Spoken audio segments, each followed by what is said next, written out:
আমার মতে বর্ষায় পাহাড় দেখা এক স্বর্গীয় অনুভূতির থেকে কোনো অংশে কম নয়। সেই রকমই এক স্বর্গীয় অনুভূতির সাক্ষী হতে আমরা চলে গেছিলাম এই জুন মাসেই, যেখানে কলকাতায় তপ্ত গরম, আমরা গেছিলাম কালিম্পংয়ের সুন্দর এক নতুন অফবিট গ্রামে। Hello guys, good morning. I am your host Shubhadeep Goldar and you are watching traveller Goldar. আমি এখন আছি একটা সুন্দর নতুন অফবিট গ্রাম। আপনারা অনেকেই হয়তো এই গ্রাম সম্বন্ধে অনেকেই কিছু জানেন না। গ্রামের নাম চিসাং। নতুন শুনছেন তো? অনেকেই হয়তো নতুন শুনছেন, আবার অনেকে হয়তো জানেন, কিন্তু খুব কম সংখ্যক মানুষরাই জানেন এই জায়গাটার নাম। এখানে কি কি দেখার বিষয়, কি কি আছে কি না আছে, সমস্ত কিছু ভিডিওতে দেখাবো। এখানকার অল্টিটিউড মোটামুটি 4500 ফিট, খুব একটা হাই অল্টিটিউড নয়। তবে এটা 3টে পার্টে ডিভাইড। একটা হচ্ছে লোয়ার চিসাং, এটা হলো মিডল চিসাং, আর উপরে আছে আপার চিসাং। তো এখানে কিন্তু সমস্ত মানে যে কোনো ওয়েদারে আসা যায়, কোনো সমস্যা নেই। একটা প্রবলেম ছোট্ট আছে, যেটা হচ্ছে সেটা রাস্তাটা একটু খারাপ। তো রাস্তা খারাপ বলেই অফবিট আছে, এবং বেসিক্যালি রাস্তা খারাপ আছে বলে এখনো অফবিট আছে। এটা রাস্তাটা ভালো হয়ে গেলে কিন্তু এতটা অফবিট থাকবে না। এখন চারিদিক থেকে কিন্তু ক্লাউডস আসা শুরু হয়ে গেছে, কারণ এটা বর্ষাকাল, কোর বৃষ্টি শুরু হবে বা চলবে বেশ কিছুদিন। আর এই মুহূর্তে আমরা বর্ষাটাকে এনজয় করার জন্যই কিন্তু পাহাড়ে এসেছি। কে কে এসছি অবশ্যই দেখাবো, তার জন্য জুড়ে থাকুন। কে আছে সাথে সেটা দেখাবো। কিন্তু জাস্ট ঘুম থেকে উঠলো, এখন ঘড়িতে সময় হলো 7:49। বেসিক্যালি আমরা এখানে কালকে এসছি, আর আমাদের মেইন প্ল্যানিং হলো এবারে ক্যাম্পিং স্টার্ট করব আগামীকাল থেকে। আজকের দিনটা আমরা এখানে স্টে করব, আগামীকাল থেকে আমরা ক্যাম্পিং স্টার্ট করব। পুরো ভিডিওটা শেষ পর্যন্ত দেখুন। আমি এই ধরনের ভিডিওগুলো আপনাদের সাথে এখন শেয়ার করছি, এবং আগামীকাল থেকে যে ভিডিওগুলো হবে সেগুলো আরেকটু অন্যরকম হবে। আশা করি আপনাদের ভালো লাগবে। কেমন লাগছে, কি বৃত্তান্ত, সমস্ত কিছু কিন্তু কমেন্ট করে জানাবেন। চিনতে পারছেন এই মালটাকে? এই ক্যামেরাটা সরাও, দেখাতে দাও কে এটা। সকালবেলা ঘুম দিয়ে উঠে এইসব করে বেড়াচ্ছে। হ্যাঁ হ্যাঁ, সকালবেলা নিজে কখন উঠেছো? দেখে ঘুমিয়েছে। না নিজে কখন উঠেছো? হ্যাঁ, আমি দেখতে উঠেছি। হ্যাঁ, আমি উঠেছি অনেক আগে, বারবার উঠে ঘুম ভেঙে গেছে। একে আমি তাড়া দিয়ে পাঠালাম যে যাও ড্রোন শটটা নাও। আমি না পাঠালে ড্রোন শটটাও নিত না, টাইম মতো দেরি করতো। তাই না? সকালবেলা ক্যামেরাটা নিয়ে বেরিয়েছে বার্ডসের ছবি তুলবে সেটা। না পাখির ছবি এখনো পাইনি। তার মেইন কারণ হচ্ছে পাখি এখানে একদমই কম এই মুহূর্তে। আমরা উঠেছিলাম মিডিল চিসাং এর এক সুন্দর ছোট্ট হোমস্টে, আনুমস হোমস্টেতে, যেখান থেকে সামনের দুর্দান্ত একটা উন্মুক্ত ভিউ রয়েছে। এছাড়াও এখানে অনেক হোমস্টেই রয়েছে, সেগুলোর ব্যাপারে কিছুক্ষণ পর আপনাদেরকে ইনফর্ম করছি। আপাতত এখান থেকে নিচের সুন্দর একটা নদীর ভিউও রয়েছে। প্রাকৃতিক সৌন্দর্যের কোলে অবস্থিত চিসাং নামক এক ছোট্ট নতুন অফবিট গ্রাম।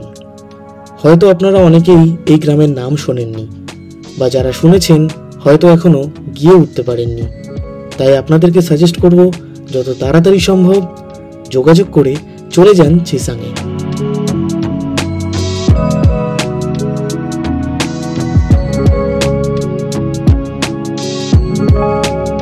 বর্ষায় পাহাড়ে মেঘের খেলা দেখতে সত্যি খুব সুন্দর লাগবে।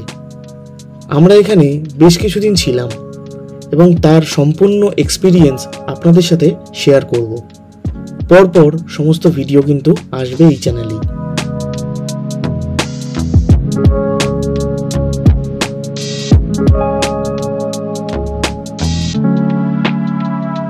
সুন্দর সবুজে ঘেরা, নানান ধরনের ফুলে এবং নানান ধরনের গাছগাছালিতে ভরা এই সুন্দর আনুমস হোমস্টে, যেখানে মানুষজন সকালে উঠলেই নানান ধরনের অ্যাক্টিভিটিস, কাজকর্মে যুক্ত থাকেন। এদের প্রধান চাষবাস হলো কার্ডামম অথবা বড় এলাচের চাষ। তার সাথে এখানে নানান ধরনের সবজিও কিন্তু চাষ হয়ে থাকে। তার সাথে রয়েছে মধুর চাষ, যেটা একান্ত প্রাইভেট। এবং এখান থেকে কিন্তু আপনারা খুব সুন্দর ভুটান পাহাড়ের পাদদেশের সুন্দর ছোট ছোট গ্রামের ভিউ কিন্তু অসাধারণ সুন্দরভাবে এনজয় করতে পারবেন। তাহলে আসুন এবার শুনে নিন আনুম হোমস্টের ওনারের কাছ থেকে হোমস্টের যাবতীয় এবং आसपासेर समस्त साइट सीइंग संबंधे। जैसे कि हमारा चिसांग में तो 0 पॉइंट है, यहाँ से ऊपर 2 किलोमीटर ऊपर 0 पॉइंट है। और यहाँ से आगे जाएगा तो एक तो यांगमा कैफे भी है, वो उधर जाके आप चाय शाय ऐसा और भी वेराइटी है वो भी ले सकता है। और थोड़ा नदी है और गांव बस्ती है ये इधर चिसांग में। और एंटर तोदे तांगता तो यहाँ से जाके 4-5 किलोमीटर आगे भूटान बॉर्डर है, उधर जो रिवर साइड है कैंपिंग भी कर सकता है। आने के लिए आप जैसे कि सिलगुड़ी से कैब लेके यहाँ से डायरेक्ट यहाँ आ सकता है। हमारा दूरी सिलगुड़ी से यहाँ आई थिंक 60-65 किलोमीटर हो सकता है। रिजर्व गाड़ी जैसे कि एनजीपी से तो एनजीपी से यहाँ 5000 ऐसा होगा, और सिलगुड़ी से तो सिलगुड़ी प्रॉपर से 45,000 में तो आ सकता है। मालबाजार से भी आ सकता है। हमारा नजदीक हमारा रेलवे स्टेशन इधर न्यू माल है, चालसा भी है, वहाँ से भी आ सकते हैं। माल बाजार से कितना कॉस्टिंग रहेगा? माल बाजार से 3500। मैं सिलगुड़ी से जैसे कि आप एनजेपी से सिलगुड़ी ये पानी टंकी मोड़ आ गया तो वहाँ हमारा तो देखा अभी हमारा डेली सर्विस भी है, डेली सर्विस है। मतलब ट्रेन के हिसाब से गाड़ी रहता है? जी जी जी जी, तब तो ठीक है। हमारा इधर तो अभी 1500 पर हेड है। खाना में हमारा 4 टाइम देगा खाना, जैसे कि ब्रेकफास्ट, टी होगा शाम में, और डिनर और लंच होगा, एक बार चिकन राइस होगा, और चिकन और अंडा करी होगा दूसरा बार। বাড়তি অফবিটের চাহিদায় এই গ্রামের এই হোমস্টেতে কিন্তু অ্যাকোমোডেশন একটু কম, কিন্তু তাতে কি জায়গাটা এতটাই সুন্দর যে আপনাদের মুগ্ধ করে দেবে। 2টি রুম রয়েছে এবং তাতে 2 জন করে অ্যাকোমোডেশন, টোটাল 4 জনের। প্রয়োজনে আরও 1 জন করে অ্যাকোমোডেশন বাড়তে পারে। খাওয়া দাওয়া নো ডাউটলি এখানকার খুবই ভালো। প্রত্যেকটা আইটেম খুব সুন্দর এবং খুব মন দিয়ে ওনারা রান্না করেন। সবথেকে বড় কথা, প্রত্যেকটা খাবার কিন্তু অর্গানিক। এছাড়াও যে সমস্ত হোমস্টেগুলো আশপাশে রয়েছে তার মধ্যে ওয়াইল্ডউড রিট্রিটের পাশাপাশি আরও বেশ কিছু হোমস্টের ভিউ আপনাদেরকে দেখিয়ে দিলাম। তার মধ্যে এই হোমস্টেটার ভিউ সব থেকে সুন্দর লাগলো আমার, এবং এটি রয়েছে সব থেকে টপে, যেটা 0 পয়েন্টের একদম কাছেই।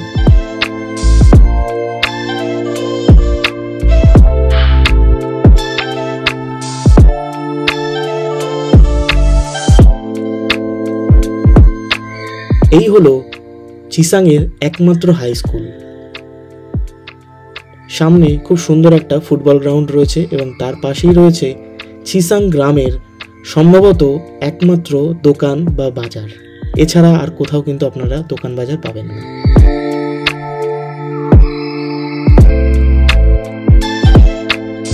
এর মধ্যে আমরা একদিন গিয়েছিলাম তোদে বাজার হয়ে টাংটা রিভারের কাছাকাছি, এবং সেখানে যাওয়ার জন্য আস্ত একটা নদী আমাদেরকে পার করতে হয়েছে। টাংটা নদীর ধারে গিয়ে ক্যাম্পিং করার একটা সুন্দর মজা রয়েছে, সেটা আপনারা নেক্সট ভিডিওতে দেখতে পাবেন। আমরা একটা ক্যাম্পিং সাইটে এসেছি, এটা হচ্ছে টাংটা রিভার ক্যাম্পিং। এটা একদম টোডে খোলার একদম পাশেই কিন্তু অবস্থিত। এখানে 8টা টেন্ট আছে, 3%, 4% টেন্ট, সমস্ত টেন্টের জায়গাও করা রয়েছে। তো আমরা এখন চলে এসেছি একদম টোডে খোলা, মানে টোডে নদীর কাছেই একদম। এই নদী আসছে দিক থেকে, সবাই আমরা চিল করছি, কিন্তু এই যে পোকাগুলো ভীষণ ডিস্টার্ব করছে। তো আমরা একটু স্নান টান করবো আজকে, ইচ্ছা আছে, জানি না দেখাতে পারবো কি না। ড্রোন ওড়ানোর ইচ্ছে ছিল, কিন্তু ড্রোনটাও এখানে ওড়াতে পারবো না, কারণ একদম বর্ডার, কারণ ওইদিকে যে পাহাড়টা দেখছেন ওটাই হচ্ছে ভুটান পাহাড়, আর আমরা আছি ইন্ডিয়াতে। ক্যাম্পিং করার ইচ্ছা আছে কাছেই, যদি হয় তাহলে ক্যাম্পিংটা দেখবেন পরের ভিডিওতে। তো আপাতত একটু এনজয় করে নিই পোকাগুলোকে জাস্ট।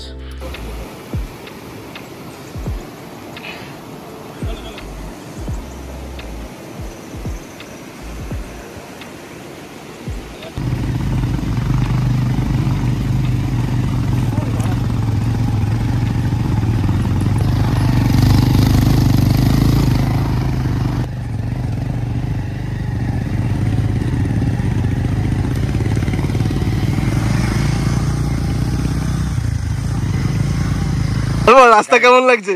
এই কোথায় টোডে না টোডে তো ওদিকে কি যে ট্যাংটার ওই যাই হোক, বাইক নিয়ে আসো ভেতরে প্লিজ আন্ডারগার্মেন্টস কটা আওয়াজ হবে আন্ডারফুট জায়গা কেমন এক্সপেরিয়েন্স? যে না আসবে সে বুঝতে পারবে, আসতে হবে এটা করার জন্য। ভিডিও দেখে হবে না, আসতে হবে। এই ডবল 1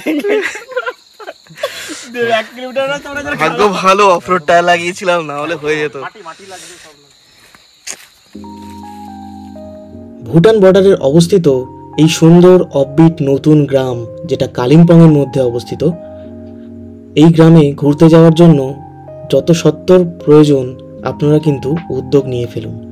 তার জন্য প্রয়োজন হলে নেচার ওয়ান্ডারলাস্টের সাথেও কন্ট্যাক্ট করতে পারেন, যেটি এই ভিডিওর স্পন্সর।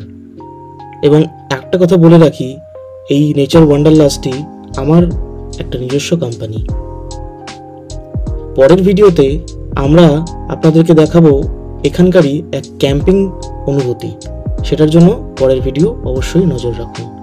দেখা হচ্ছে আবার পরের ভিডিওতে।